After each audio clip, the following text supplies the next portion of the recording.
आज दिनांक 30/3/2026 या रोजी आपल्या खुलताबाद तहसीलचे तहसीलदार श्री संतोष गुट्टे सर यांना एक निवेदन दिले। त्या निवेदनामध्ये आम्ही मागणी केली, शासन निर्णय क्रमांक 2010 प्रमाणे 26 ऑक्टोबर 2010 रोजी शासनाने जो जी.आर. काढला, संजय गांधी निराधार अपंग योजना, त्यानंतर परित्यक्ता महिला योजना, या योजनेसाठी शासनाने यांना मानधन स्वरूपामध्ये आर्थिक मदत केल्या जाते आणि ती मदत मिळण्यासाठी गेल्या 6 महिन्यापासून लाभार्थींनी आपले प्रस्ताव या ठिकाणी सादर केलेले आहेत।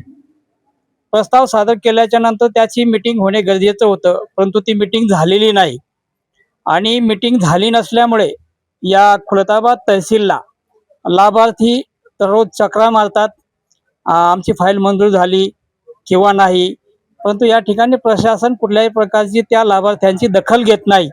म्हणून त्या निवेदनाच्या माध्यमातून तहसीलदार गुट्टे सरांना आम्ही मागणी केली की आपण सन 2025ला ज्या लाभार्थ्यांनी आपले प्रस्ताव सादर केलेले आहेत त्या प्रस्तावानुसार मीटिंग घेऊन त्यांचे प्रस्ताव मंजूर केले पाहिजे। परंतु आलेल्या तहसीलदारांनी एक नवीन जी.आर. काढला आणि त्या नवीन जी.आर.मध्ये अशा जाचक अटी काढल्या की जो लाभार्थी असेल त्याला 1, 2 किंवा 3 मुले असतील तर त्याच्या लाभ देण्यासाठी त्याला या ठिकाणी अपात्र ठरवण्यासाठी त्यांनी तो जी.आर. काढून तलाठी आणि मंडळ अधिकारी यांच्यातर्फे त्यांच्याकडे ज्यांनी जे प्रस्ताव दाखल केले ते प्रस्ताव घेऊन तलाठी मंडळ अधिकाऱ्याकडे दिलेले आहेत।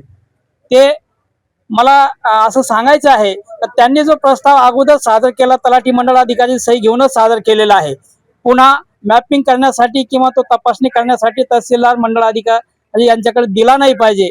म्हणून आम्ही त्याला विरोध केलेला आहे की पहिल्या सादर केलेल्या प्रस्तावालाच मंजुरी दिली पाहिजे, ही आमची मागणी आहे। म्हणून या निवेदनातून मी मागणी केलेली आहे की या लाभार्थ्यावर कुठल्याही प्रकारचा अन्याय झाला नाही पाहिजे, त्यांचा प्रस्ताव मंजूर झाला पाहिजे, हीच आमची एकमेव मागणी आहे। माझं नाव राजानंद सुरतकर, मी पॅन्थर्स रिपब्लिकन पार्टीचा तालुका अध्यक्ष आहे। या निवेदनाच्या माध्यमातून लाभार्थींना न्याय मिळाला पाहिजे हीच माझी या ठिकाणची धडपड आहे किंवा मागणी आहे। त्यासाठी मी संघर्ष उभा केलेला आहे आणि जर या निर्णयानुसार जर शासनाने किंवा तहसीलदार साहेबांनी निर्णय घेतला नाही तर आम्ही येत्या 6 तारखेला या ठिकाणी तहसील समोर निदर्शने करणार आहोत, हा आमचा या ठिकाणचा निर्धार आहे।